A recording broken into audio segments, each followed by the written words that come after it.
Ok, meus amigos, vamos continuar. Esse é o nosso quarto título, que é do regime disciplinar. Do regime disciplinar, agora chegou a hora da gente falar da demissão. A demissão, antes de mais nada, você tem que ter no seu conceito, no seu modelo mental. Demissão é a pena aplicada ao servidor em atividade, a maior pena aplicada ao servidor em atividade. Vem comigo aqui, né? E claro que a maior pena não pode ser aplicada a pena de qualquer forma, né? Tem que ter um rol taxativo para a aplicação da pena de demissão. Somente nessas hipóteses aqui previstas que poderão ser aplicadas a penas de demissão. Professor, qual que é a intenção disso? Para preservar aí até o servidor público, né? Para não ter algum secretário, algum doido aí que vai demitindo as pessoas ao seu bel prazer, né? Então, primeira situação, ineficiência. Ineficiência é uma, né? E aí, professor, essa ineficiência aqui, eu vou me reportar o quê? Ao artigo 41. Ao artigo 41 da Constituição Federal. Lembra lá que eu expliquei lá atrás da avaliação de desempenho, né? Que ele falou assim, a possibilidade de exoneração. Isso aqui é demissão, né? Opa, eu vou refazer aqui. Isso aqui é demissão, né, cara? Lá fala de que exoneração por ineficiência, né? Isso aqui dificilmente vai acontecer, pode ter certeza. Ou falta de aptidão para o serviço, tá? Quando verificada a impossibilidade de readaptação, né?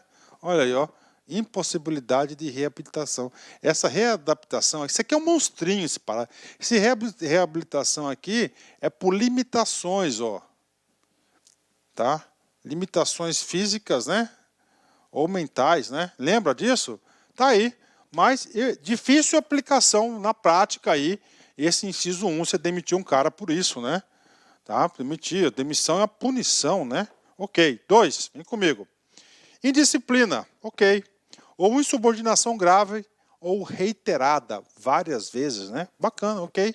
Ofensa física contra qualquer pessoa cometida em serviço, salvo em legítima defesa própria ou de terceiros, né? Então, se o cara for em vias de fato, você sabe que a pena que ele poderá ser aplicada, né? Porque você viu o dispositivo anterior, né?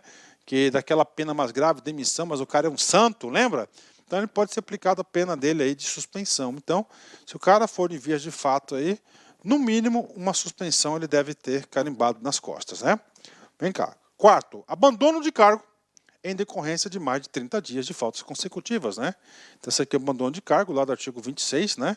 Então, isso a gente vai voltar nesse assunto no processo administrativo disciplinar, que é o abandono de cargo, vai ter o quê? Pena de demissão.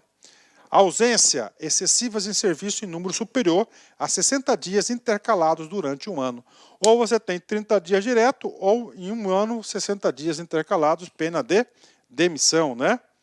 Sexto, improbidade administrativa, Lei 8.429, né? Então, se você incorrer na lei de improbidade administrativa, aí você terá pena de demissão, né? 7, transgressão de quaisquer proibições dos incisos 12 ao 14 do artigo 178, considerada sua gravidade, efeito ou reincidência, né? Lembra lá no começo da aula que eu li o artigo 178? E lá onde eu li 178 está lá demissão. Então você tem que ler de novo. Então aqueles casos, né, poderá ser punido com a demissão, considerada sua gravidade, efeito ou reincidência. Oitava possibilidade. Falta de exação no desempenho das atribuições de tal gravidade que resulte em lesões pessoais ou danos de monta, né? Ok? Incontinência pública ou conduta escandalosa na repartição, né? Vamos lá. 10. Acumulação ilegal de cargos, empregos ou funções públicas. Lembra lá atrás que a gente viu? Então, só que é o seguinte, esse item 10 tem uma particularidade, que a gente vai ver um pouco mais para frente, nesse bloco de aula, inclusive, né? O que eu quero falar para vocês? Existe aí uns 4, 5 casos que o cara vai receber a demissão. Além de receber a demissão dele será qualificada. Ou seja, lá no Diário Oficial, o ato que publicar, tá, a demissão dele, estará lá a bem do serviço público, né? aí a bem do serviço público, né? Então quer comunicar para todo mundo que o cara foi demitido aí a bem do serviço público, né? Hipótese 11. Aplicação irregular de dinheiro público também leva um a bem a serviço público, né? 12. Reincidência na transgressão prevista no inciso 5 do artigo 189, que atestar falsamente a prestação de serviço, bem como propuser, permitir ou receber retribuição correspondente a trabalho não realizado. Então, se ele tiver forma reincidir em atestar um serviço que não foi realizado, leva a pena de demissão, né? 13. Lesão aos cofres públicos e a dilapidação do patrimônio estadual, né? Então, lesão, tu causou prejuízo, né? Tá aí. 14. Revelação de segredo no qual se apropriou em razão do cargo ou de fato ou informação de natureza sigilosa de que tenha conhecimento, salvo quando se tratar de depoimento em processo judicial, policial, administrativo ou disciplinar. Ok?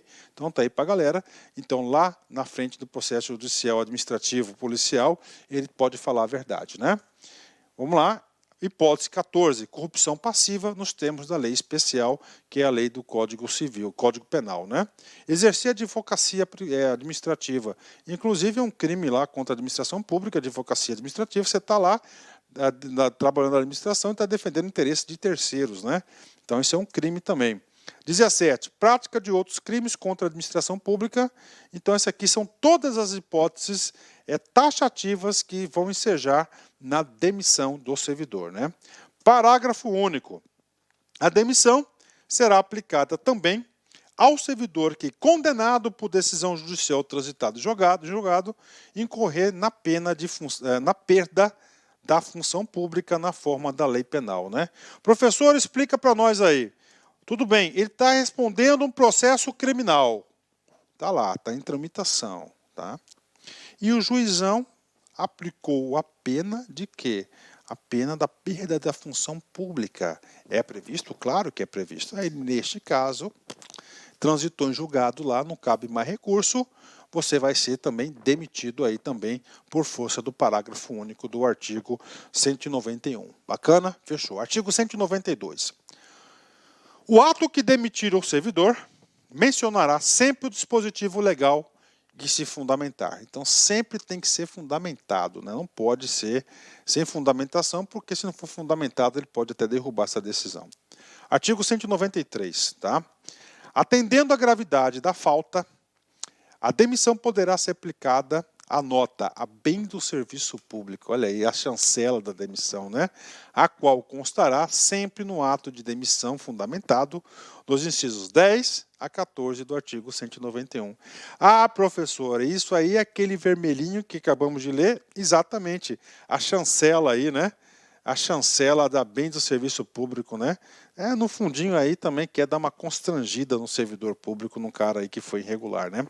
Artigo 194, acabando aqui, vem comigo aqui. Uma vez submetido a inquérito administrativo, que nós estudaremos no próximo capítulo, o servidor só poderá ser exonerado a pedido ou aposentado voluntariamente depois da conclusão do processo no qual tenha sido reconhecida sua inocência, né? Então, o que acontece, né, cara? Então, é o seguinte, o que acontece aqui, né? Ele começou a responder um PAD, tá lá, né? Então, é o seguinte, ele não pode mais ser exonerado, somente a pedido, né? Somente a pedido, só que logo tenha sido reconhecida a sua inocência, então ele fica lá na geladeira, né? Inclusive, ele não pode nem pedir aposentadoria. Executua-se do disposto neste artigo o servidor estável processado por abandono de cargo ou por ausências excessivas no serviço. Então, abandonou o cargo, ele vai ser demitido. Bacana? Então, ele tem que se responder primeiro. Ok, vamos comigo aqui. Agora, a gente vai falar do artigo 195, né? Vamos falar das cassações. Então, é o seguinte, as penas aplicadas por servidor em atividade, nós já explicamos, que é a repreensão, a advertência, suspensão e a conversão em multa. Ponto final, né? Tá aí. Já falando de demissão também. Agora, o que aconteceu com o cara? O cara aprontou, certo? Mas ele foi lá antes de começar o processo, bimba, pediu aposentadoria, aposentou, ou a disponibilidade. Agora, onde que será aplicado isso aí, né? Vamos primeiro. Houver praticado na atividade, marquem essa palavra, falta punível com a pena de demissão. Então, falta punível com a pena de demissão, artigo 191, 191. Então, ele cometeu qualquer um dos delitos administrativos previstos no artigo 171, tá certo? E se aposentou, a punição dele será a cassação da aposentadoria, vai ser essa a pena dele. Ou cassação da sua disponibilidade, que é a mesma coisa do que, ou seja, equivale a demissão. Tá? 2. Vem comigo aqui. Infringir na vedação prevista no parágrafo 2º do artigo 58. O que diz o artigo 58? O artigo 58 diz da aposentadoria. Né? A aposentadoria. Aí. A aposentadoria, tá? Vamos lá. A aposentadoria por invalidez. Invalidez. Vamos lá. Ao servidor aposentado em decorrência de qualquer das moléstias tipificadas no parágrafo anterior, que vai falar AIDS, não sei o quê, todas aquelas doenças que são moléstias graves, né? Fica vedado o exercício de outra atividade pública remunerada sob pena de cassação de sua aposentadoria. Então, se ele foi aposentado por invalidez, ok, e vier a ter o exercício de outra atividade, tipo assim, pô, para o Estado ele não pode trabalhar mais no outro ano, ele vai ter a pena de cassação da aposentadoria, né? Bacana, né? Para evitar o esperto aí. E o terceiro e último caso de cassação de aposentadoria ou disponibilidade está aqui. Incorrer na hipótese do artigo 53. Vamos lá ler o artigo 53. Salvo doença comprovada por junta médica oficial, será tornado sem efeito o aproveitamento cassado da sua disponibilidade se o servidor não entrar em exercício num prazo de 30 dias. Então, se o cara, num prazo de 30 dias lá que foi pedido a seu aproveitamento, se ele não se apresentar, ele vai ter uma cassação da disponibilidade, que é a mesma coisa da demissão. Tchau, tchau, piquitita, né? Parágrafo único. Consideradas as circunstâncias previstas no parágrafo 1º do artigo 187. Professor, quais são essas circunstâncias aqui? Tá? São as atenuantes e as agravantes, né? Que vão agravar. Atenuantes e as agravantes, né? Tá aqui. A pena de cassação de aposentadoria poderá ser convertida em multa, com base em 50% do dia de aproveitamento até o máximo de 90 dias multa, né? Então ele pode aí, tá, dependendo da situação dele aí, pagar uma multa aí de 90 dias, aí metade, 3 meses 50%, né?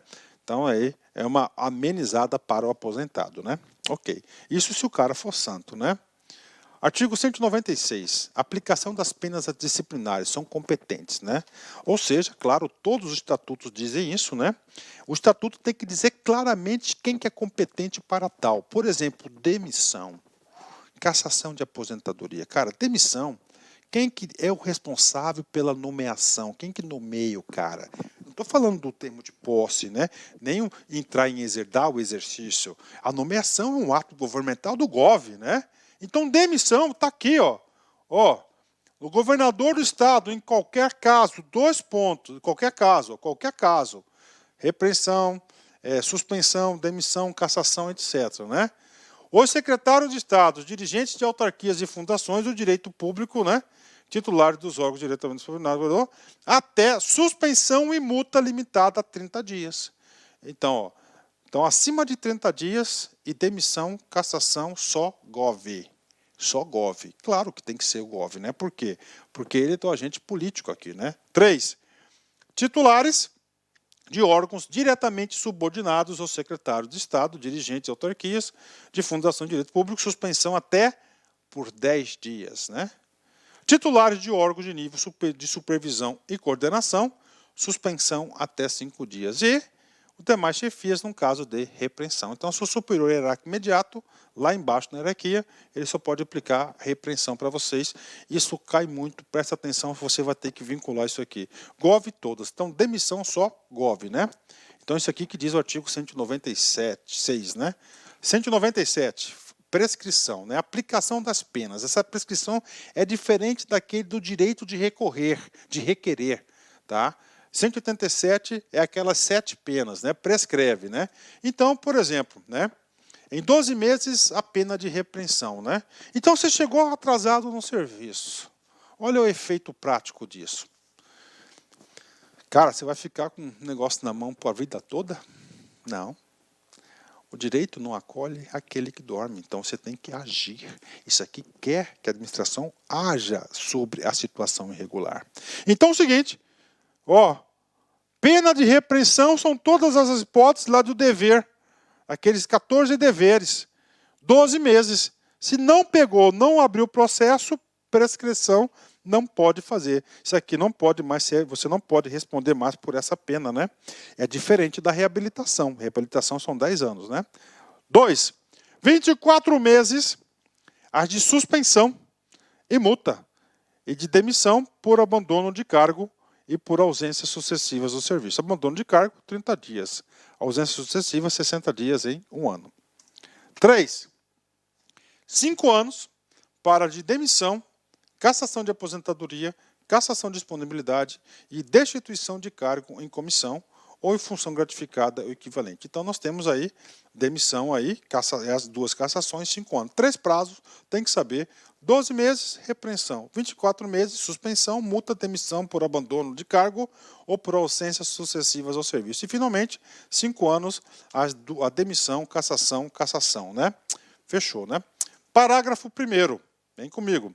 O prazo de prescrição começa a fluir a partir da data do conhecimento do fato, por superior hierárquico, né? Olha que coisa interessante, né? Ah, professor, cheguei atrasado, tá? Chegou atrasado, cara. Então, o que acontece? Ó, data do conhecimento do fato, né? Se chegar no conhecimento do cara e o cara não agir, tem 1 ano. Para o abandono de cargo e para a inassiduidade, o prazo para a prescrição começa a fluir a partir da data em que o servidor reassumir as suas funções ou cessarem as faltas no serviço. Com certeza, né? É um ato contínuo. Lá no último, né? Quando acaba o último ato, passa a valer o prazo aí de 24 meses, é isso? Isso, 24 meses, né? Quando as faltas constituírem também crime de contravenção, a prescrição será regulamentada pela lei penal. Ou seja, quando ele cair algum crime, tá? Ou contravenção, crime ou contravenção, crimes contra a administração pública, será o prazo previsto lá no Código Penal, na parte geral. Tá? Ok. Parágrafo 4º. A prescrição da pretensão punitiva será objeto. Ó. Pretensão punitiva. Então, eu quero punir. Então, o prazo, como é que vai ocorrer a prescrição da pretensão punitiva, né? Vamos lá. A interrupção, começando o prazo a partir do inteiro, né? Vamos lá. 1. Interrupção. Casos de interrupção da pretensão punitiva. Começando o prazo a correr por inteiro, a partir, letra A, da instauração do processo administrativo disciplinar e emissão do relatório, né, que trata o artigo 245. O artigo 245 será objeto do nosso próximo estudo, né, que é o quê? Processo administrativo. E que é o relatório 245? A comissão tem um prazo para emitir um relatório final da autoridade processante. Suspensão da pretensão punitiva. Continuando o prazo a correr no seu restante. A. Enquanto não resolvida em outro processo de qualquer natureza, inclusive judicial, em questão que dependa o reconhecimento da transgressão. A partir da instauração de sindicância até a decisão final da autoridade competente. E, finalmente, parágrafo 5º, a prescrição da pretensão executória é a mesma da punitiva, aplicando-se-lhe a causa suspensiva, constante na linha tal, parágrafo 4 deste artigo que a gente acabou de ler, né? Então, está aí para vocês a questão de prescrição punitiva, somente para os cargos de direito que costuma ser cobrado aí. Bacana, meus amigos, terminamos aí essa nossa grande aula, tá certo? Nossa grande aula aí, e quero encerrar para vocês o Renato Russo, né? Nunca deixe que lhe digam que não vale a pena acreditar no sonho que você tem. Ou que seus planos nunca vão dar certo. Ou que você nunca vai ser alguém. Normalmente as pessoas sempre falam isso, né? Ó, não vale a pena acreditar no seu sonho. Né? Seus planos nunca vão dar certo. Você nunca vai ser alguém. Gente, não faça isso, cara. Acredite em você, eleve a sua autoestima que você vai alcançar voos aí estratosféricos, ok? Meus amigos, um forte abraço, fique com Deus, até a próxima, se Deus quiser. Fui, tchau. Clique like